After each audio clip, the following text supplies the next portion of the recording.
ഈ സിനിമയിൽ ആദ്യം സെൻസർ സർട്ടിഫിക്കറ്റ് കാണിക്കണം. എനിക്കത് വലിയ ഇഷ്ടമാണ്. കുഞ്ഞുനാള് തൊട്ട് തന്നെ ഞാൻ ഇങ്ങനെ ഈ തിയേറ്ററിൽ കയറിയിരുന്ന് ഇങ്ങനെ നോക്കും. സെൻസർ ബോർഡ് സർട്ടിഫിക്കറ്റ് റീൽസ് 18 എന്നൊക്കെ കാണിക്കുമ്പോൾ ഭയങ്കര കയ്യടിയാണ്. ഈ 18, 18 റീല്, 19 റീല്, 20 റീൽ എന്നൊക്കെ പറഞ്ഞാൽ ഒരുപാട് നേരം കാണാം. ഈ സ്കൂൾ കുട്ടിയായിരുന്നപ്പോഴേ എന്റെ വലിയ താല്പര്യമാണ്. അച്ഛനാണെങ്കിൽ ഇങ്ങനെ കള്ളു കുടിച്ച് വീട്ടിൽ ബഹളം ഉണ്ടാക്കുമ്പോൾ എനിക്ക് ഭയങ്കര വിഷമാണ്. അമ്മ എനിക്ക് 25 പൈസ എടുത്തു തരും. സിനിമ ഞാൻ പോയിരുന്നത് ഓല ഷെഡാണ്. അവിടെ ഇരുന്ന് ഞാൻ ഇങ്ങനെ കാണുമ്പോൾ ആദ്യം MGR-ന്റെ ഒക്കെ പടങ്ങൾ, ശിവാജി സാറിന്റെ പടങ്ങൾ റീൽ 21 കാണിക്കുമ്പോൾ ഞാൻ ഇരുന്ന് വിസിലെടുത്ത് കൈയടിച്ച്. Black and white. അതുകൊണ്ടല്ലേ ആ സ്നേഹം മൂത്തിട്ടല്ലേ എന്റെ സ്ഥാപനങ്ങൾക്കെല്ലാം ബ്ലാക്ക് ആൻഡ് വൈറ്റ് എന്ന് വേണമെങ്കിൽ നമ്മുടെ percent copy black and white വേണമെങ്കിൽ എടുക്കാൻ പറ്റും. എടുത്തിട്ട് ബ്ലാക്ക് ആൻഡ് വൈറ്റ് എടുക്കാം. അതൊരു നല്ല ഐഡിയ ആണ്. ഒരു പ്രിന്റ് നമ്മുടെ നാട്ടിൽ കോടനാട് മാത്രം ഈ ബ്ലാക്ക് ആൻഡ് വൈറ്റ്. തീർച്ചയായിട്ടും കോടനാട് ഐശ്വര്യ ടാക്കീസില് ബ്ലാക്ക് ആൻഡ് വൈറ്റ് ചെയ്യല്ലേ. ഭാവനയുള്ള ആളാണ് മൊയ്തീനെ കേട്ടോ. പിന്നെ വേറൊരു കാര്യം, കോടനാട് ഞാൻ റിലീസ് ചെയ്യും ബ്ലാക്ക് ആൻഡ് വൈറ്റ്. ബാക്കി എല്ലാം കൂടെ ചേർത്ത് 5000 പ്രിന്റ് റിലീസ് ചെയ്യണം.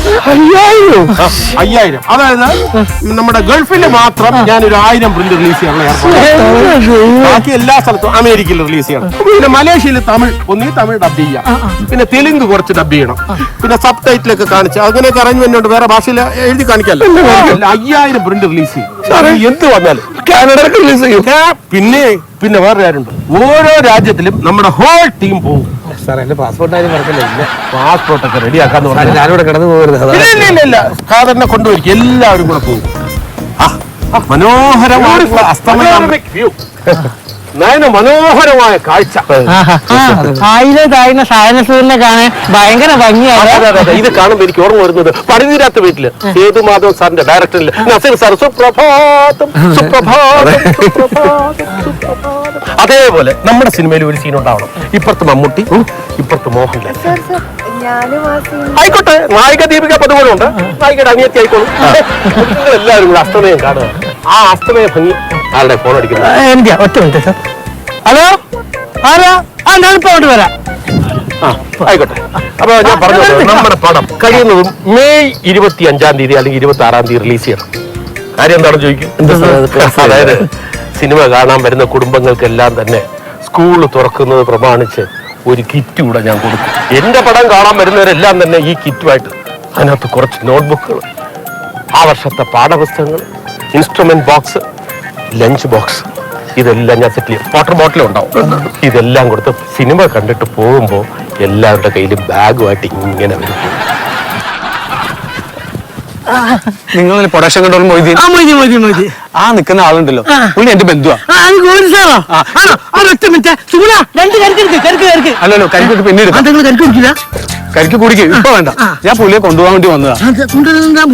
സിനിമ ചർച്ച ചെയ്യല്ലേ? ചർച്ച ചെയ്തോട്ടെ. പുള്ളി സിനിമ ചെയ്യണം വലിയ ആഗ്രഹം. അങ്ങനെ സിനിമ ചെയ്യണമെന്ന് വിചാരിച്ച് പുള്ളി ദുബായിക്ക് പോയി. പൈസ ഉണ്ടാക്കി, പൈസ ഉണ്ടാക്കി, കുറെ പൈസ ഉണ്ടാക്കി. ആ പൈസ ഉണ്ടാക്കിയതിനിടയിൽ പുള്ളിക്ക് ജോലിയായിട്ട് പോകാൻ വേണ്ടി പുള്ളി ഒട്ടപ്പുറത്ത് ഒട്ടപ്പുറത്ത് നിന്ന് വീണു. അല്ലല്ല, പുള്ളി തല അടിച്ചിട്ട് വീണു. ചെറിയൊരു ആ അടിയിൽ ചെറിയൊരു മാനസിക ഭ്രാന്തി ഉണ്ടായി. ഒരു മാനസിക ഭ്രാന്തി ചെറുതായിട്ട്, അത്രേ ഉള്ളൂ. പുള്ളി അതിനുശേഷം ആരെ കണ്ടാലും സിനിമ എടുക്കണം എന്ന് പറഞ്ഞുകൊണ്ടിരിക്കുക. അപ്പൊ പുള്ളി എന്നെ കണ്ടു കഴിഞ്ഞാൽ വയലന്റ് ആവും.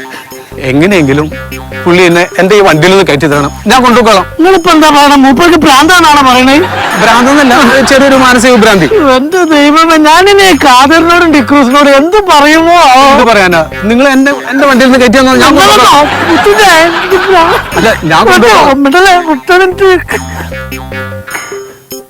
നിങ്ങൾ ആരെയും വിളിക്കുന്നത്?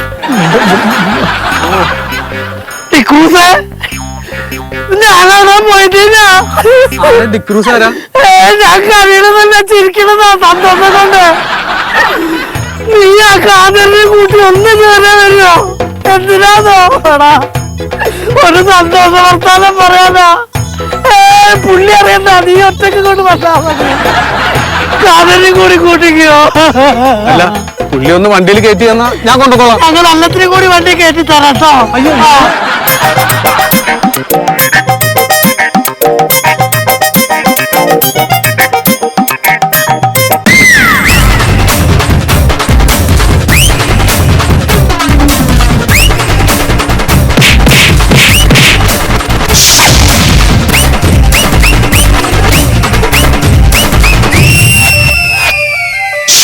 ദീപികയ്ക്ക് ഇഷ്ടപ്പെടാണെങ്കിൽ ഹിന്ദിയിലോട്ട് പോകാൻ പറ്റും.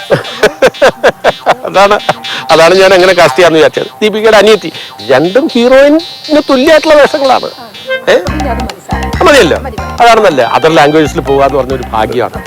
സാർ തിരക്കിലാണോ? തിരക്കിലൊന്നുമല്ല, കാര്യങ്ങൾ ഇങ്ങനെ പറയാറുണ്ട്. സാറേ നമ്മുടെ നായിക ആരാണെന്നാണ് പറഞ്ഞത്? ദീപിക പതുക്കോൺ. ഞാൻ പറഞ്ഞത് ദീപിക പതുക്കോൺ. എനിക്ക് ഡൗട്ട് ഉണ്ടായിരുന്നു. നമ്മള് ഏതൊക്കെ രാജ്യമാണ് നമ്മള്? ലോകം മുഴുവൻ. Australia 5000 print release. 5000 പ്രിന്റ്. അതാണ് സാറേ. അപ്പൊ അത് നമ്മൾ ഈ സ്കൂളില് കുട്ടികൾ കാണാൻ വരുന്ന തോന്നില്ലേ? അതെ. എല്ലാവർക്കും നമ്മൾ കിറ്റ് കൊടുക്കും. എല്ലാവർക്കും കിറ്റ് കൊടുക്കണം. അത് എത്ര കാശാലും പ്രശ്നമില്ല. പിന്നെ നമ്മള് ദാസേട്ടനെ വെച്ച് എത്ര പാട്ട്? ദാസേട്ടനെ വെച്ച് 5 പാട്ട്. 5 പാട്ട്. പുതുമുഖങ്ങൾക്ക് ഒരു 3 പാട്ട്. മ്യൂസിക്. മമ്മൂട്ടി മോഹൻലാൽ നായകൻ. അതെ. അല്ല, ഞാൻ വേറൊരു സംശയം ചോദിച്ചിട്ട്, നമ്മൾ ഒരാൾ പടം വെക്കണമെന്ന് പറഞ്ഞില്ലേ? അച്ഛന്റെ പടം. അച്ഛന്റെ പടം കോടനാട് കരുണാകരൻ. ആദരാഞ്ജലി. ഈ കരുണാകരൻ എന്ന് പറഞ്ഞ അച്ഛന്റെ കൂടെ വേറൊരു പടം കൂടെ വെക്കുന്നുണ്ട്, കുഴപ്പമുണ്ടോ? വേറൊരു പടം വേണമെങ്കിൽ വെച്ച്. ആരുടെ പടം? ഇയാളുടെ